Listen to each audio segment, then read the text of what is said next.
নমস্কার, আমি জ্যোতিষী স্বর্ণাভ দত্ত।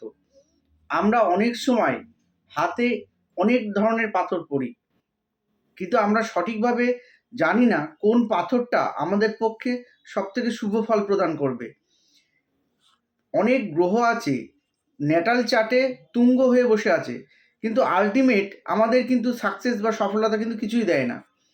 অনেকের চার্টেই বৃহস্পতি তুঙ্গে আছে, কিন্তু বৃহস্পতির যে শুভ ফল সেটা কিন্তু আমরা কিছুই পাই না।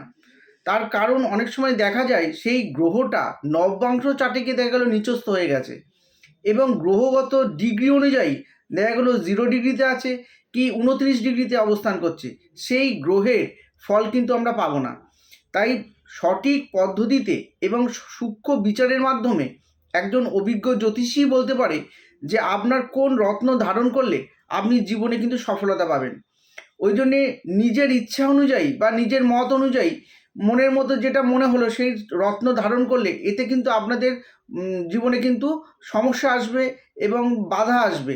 তাই অবশ্যই আপনারা আপনার জন্ম সময় তারিখ দিয়ে আপনাদের হরোস্কোপটা ভালোভাবে অভিজ্ঞ জ্যোতিষী দিয়ে বিচার করান, এবং সঠিক যে রেমেডি করলে যে আপনার লাইফে কোন রত্ন ধারণ করলে আপনার লাইফটা আরও সুন্দর হবে সেইটা সঠিকভাবে বিচারের মাধ্যমে আপনাদের কিন্তু রত্ন ধারণ করা উচিত। নইলে কিন্তু আগামী দিনে আপনাদের কিন্তু জীবনে খুব সফলতায় কিন্তু বাধা আসবে এবং সমস্যা আসবে।